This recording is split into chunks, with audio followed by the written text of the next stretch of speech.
We are back with Sandstone by Orbital Space Garbage. This, believe it or not, is the first level that they've released. They also did the dev textures WODs on the forums a while ago. That was the blueprint-style textures to help you block out a level, but I thought they looked really kind of nice as their own weird aesthetic. Orbital Space Garbage is particularly interested in how the combat encounters go on this map. And with 144 monsters to go, there'll be probably plenty of that to review as I go. The first thing I'm getting from this is that the cells are kind of small and awkward to move through. If the doors were slightly wider, even by just a bit, if they were... what is this? Is this 48? If there were 64 instead of 48? That might be good. There's a lot of tight maneuvering to do, and there's not a lot of reward for it, I suppose. All right. Oh, I like this. This is moving further into the base. We've got a little alcove over here with the door that makes things look a bit different. And it looks like we've got a passage over there that we're going to get onto some crates using. Now, I'm not sure. Am I meant to jump? I am allowed to jump. I don't know if I'm meant to jump yet. I should possibly read some of these forum topics before I play these games, because they usually say whether jumping's expected or... There we go.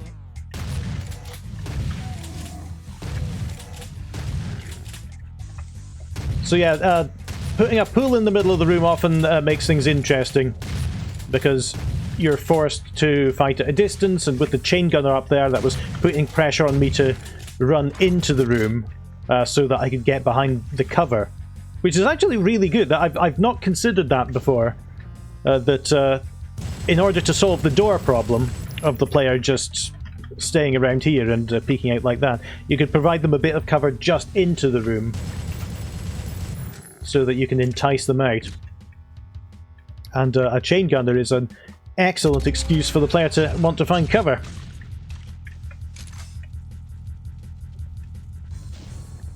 Nice little terminals in the wall, but one of my favourites, as we know.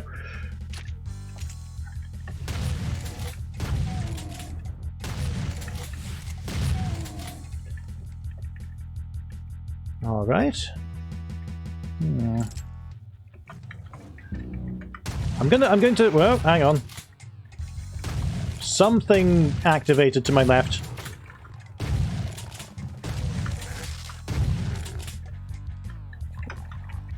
Alright, we've got some doors that enemies can come out of now as well. This is probably textbook door problem that you're creating for yourself here, where you've got very narrow doors and the player can just hide behind the thresholds.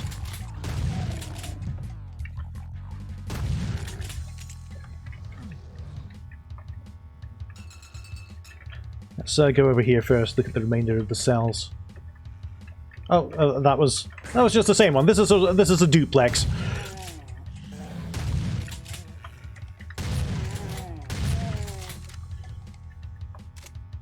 Yeah, and having enemies appear at both sides is good. You could even have made it a little more complicated and difficult for me there. Alright, let's go back to that door. Okay, Revenant up ahead. Imps in the pool in front of me without much of a chance for them to turn around and actually do anything.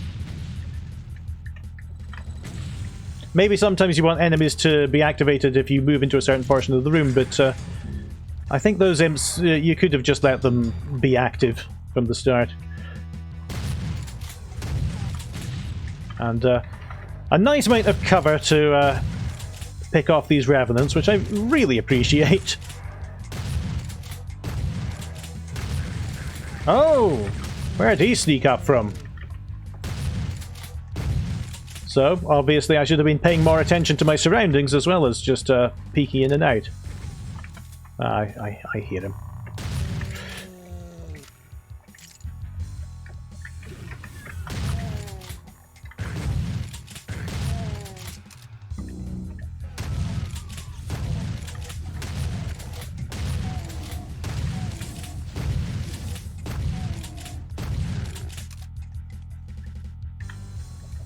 You still sliding along? This is interesting. Oh, I see a pair of cacodemons in there. Oh. Oh, and here come the revenants as well.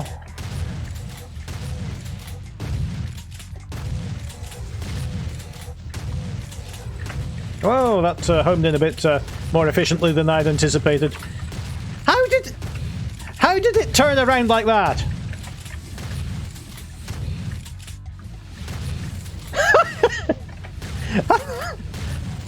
Did you change the revenants in this map? Oh dear. Something's playing a trick on me. Alright, I assume this is going to do the same. No, okay. Ah! Interesting surprise there, because I expected more monsters to come out the same way the cacodemons had, which left me open to the attack from in front. If that were closer to me, that would have been really deadly. But the Hell Knight being stuck up there means that you can pretty much comfortably just pick him off. As long as you don't run out of ammunition first. Alright, we're switching over there.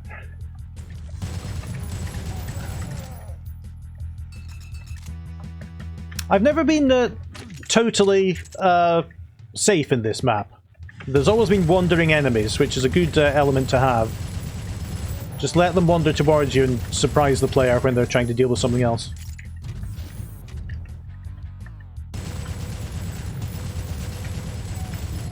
This is a very nice looking base, by the way.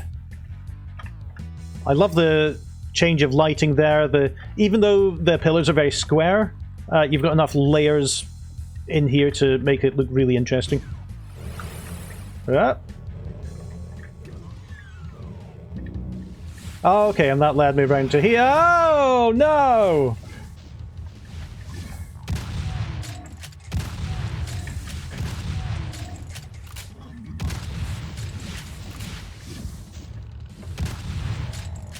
I'm going to admit it.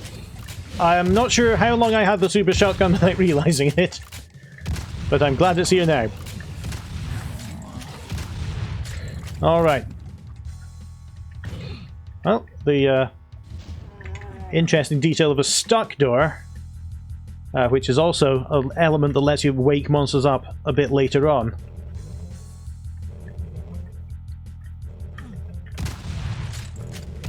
Alright, so these demons, it looks like these teleported in when I pushed that switch.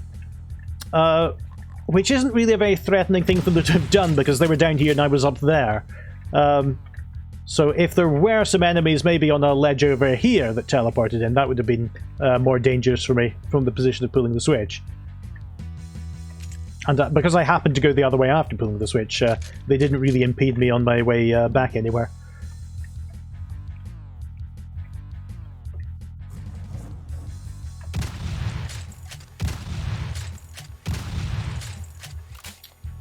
I love that little outdoor area. Oh, and this round pillar here, look at that.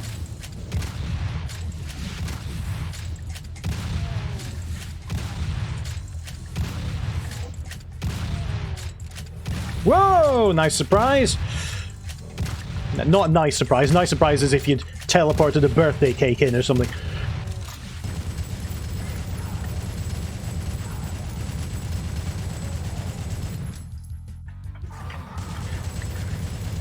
You are full of surprises! Whoop. Whoop. Stroke of luck there.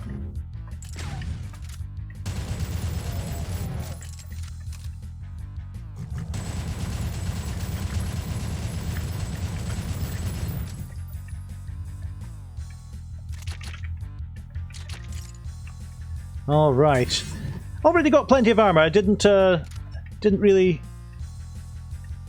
I haven't been really feeling a whole lot of pressure on the armor front yet.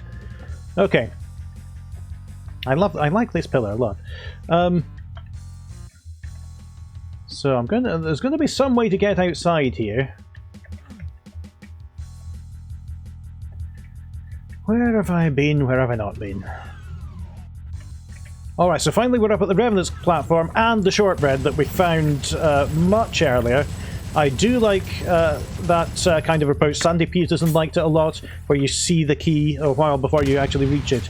Oh, and that's a good placement of an Archvile as well, because he's going to revive everyone. I'm going to just go this way, because I think it's going to be quite awkward fighting him from here. And I'm going to go round the other way. Okay, well, that's a fireball to the face. And an imp helpfully getting in the way of my rocket.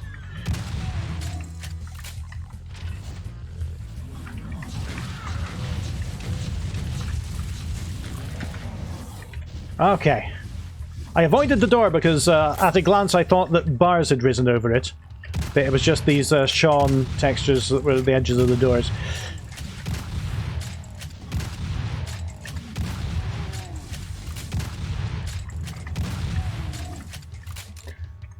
So yeah, I was able to get to the safety of the door there, for which I was very grateful. That was a good moment to spring an Archvile. Alright, so having got the red key, what do I do with it? I must have passed the red door at some point, but I can't remember.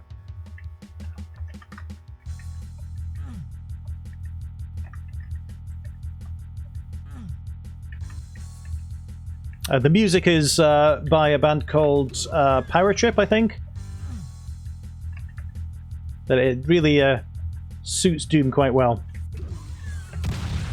But then it would, because the entire Doom soundtrack is alongside Bobby Prince's atmospheric tracks, almost entirely lifted from Metallica and Alice in Chains.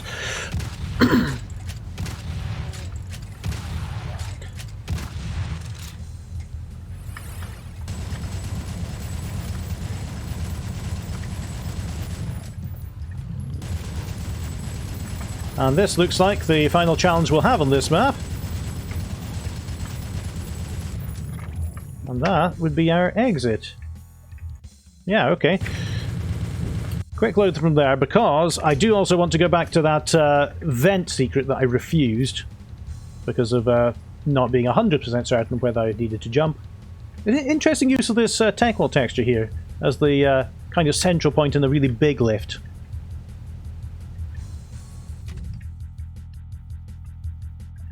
Alright then. So not there. There it was. And this just lets you get everywhere. This is a secret that doesn't have any particularly spectacular items in it, but gives you a great vantage point for the rest of the game. Okay, so that light's coming from there. I wondered why I had such a weird shape on top of the crate. And that's let me out over there. Okay. I'm just having another quick look around for the secrets. Yeah, I think the... I love these layers you have with these lowered ceilings and then the indents for the lights. I think, even though the map feels very square, I think it doesn't look bad. It's a very distinctive kind of building style you have. Perhaps very appropriate for the person who made all the very square blueprint textures. And I think the style works great. The weakest moments, I think, are the in and outs of these cells, because they're very cramped and very narrow, and the flow is very predictable. Monsters can't really navigate them very smoothly, and neither can I. Once we get to here, where the big open rooms are, and the room with the big pool of nukage, I really like those. How your style of layers just builds them up and up. I was examining this wall because I thought there was something a bit odd with it, but I don't think there is on closer look. It just looked to me like the metal strip was weirdly hovering in front of the wall. I think it's an optical illusion. Alright.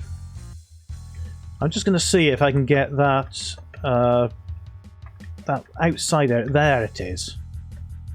Oh. Hang on. Oh!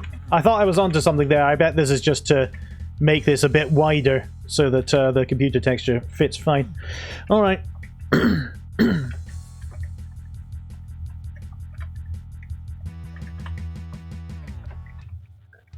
All right, that way. That was where the demons appeared. It's a very elaborate map. A lot of layers to it. Not just talking about the architecture, but you open things up and you find more doors, and you've got this back area here with the door to outside that I can't quite find. Yeah, it looks like it's a teleporter, so it could really be anywhere. I'm just checking to see if that electrical symbol is on any of these, because that would obviously be it, but I don't see it. Alright. So let's head back over here, and head back over around here to get to the red key door. Which is the lift, which lets us go up.